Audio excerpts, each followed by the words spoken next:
Assalamualaikum warahmatullahi wabarakatuh. Perkenalkan, nama saya Julfahmi Lubis, analis perencanaan anggaran di Sekretariat DPRD Kabupaten Padang Lawas Utara, Angkatan 6, Kelompok 4, nomor absen 5.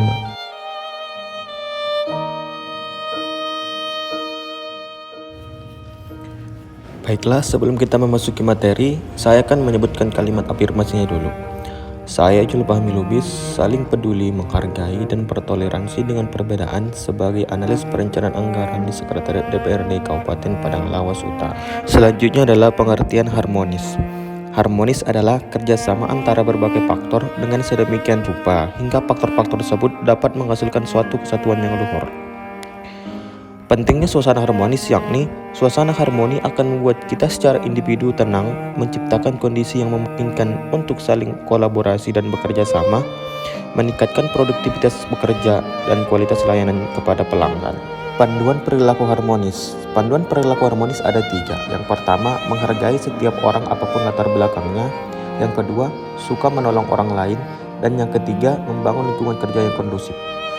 Kemudian, perwujudan perilaku dari harmonis, yakni yang pertama, berlaku adil kepada setiap orang tanpa memandang kedudukan, jabatan, latar belakang, suku, agama, ras, dan jenis kelamin.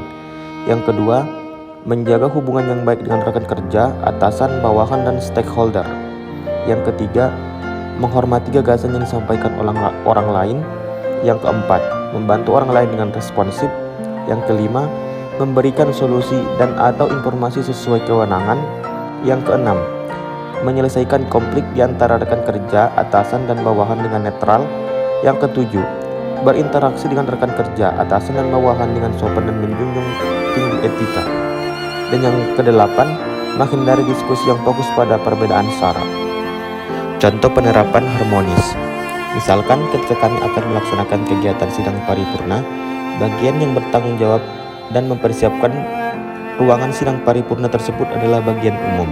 Tetapi ketika sedang waktunya mempersiapkan kegiatan paripurna tersebut, saya akan dengan sigap dan responsif menolong teman-teman di bagian umum, seperti mengecek apakah kursi-kursi di ruangan tersebut sudah cukup, sudah tersusun rapi, dan apakah ruangannya sudah bersih, sehingga ruangan paripurna itu siap digunakan. Kemudian juga ketika kami akan membuat risalah dari setiap kegiatan yang dilakukan, saya akan ikut membantu penanggung jawab risalah tersebut, meskipun pembuatan risalah itu bukan bagian dari bidang saya. Contoh lainnya adalah di bidang saya, yakni bidang perencanaan anggaran, ada 3 kasubag, yakni perencana, pengawasan, dan hubungan antar lembaga. Suatu ketika ada kesalahpahaman antara kasubag penganggaran dan kasubag pengawasan, yakni keduanya salah paham mengenai pembagian kerja.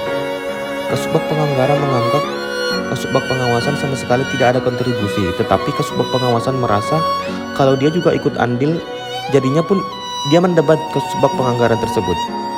Penyelesaiannya saat itu adalah saya mencoba menginstruksi pelan-pelan kasubag penganggaran, karena ketika kasubag penganggaran sedang kerja, saat itu juga saya lagi bersama kasubag pengawasan tersebut.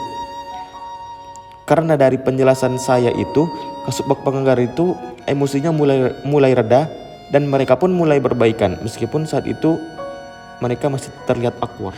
Penjelasan dari contoh tadi akan mengakhiri materi kita pada hari ini. Sekian, Assalamualaikum warahmatullahi wabarakatuh.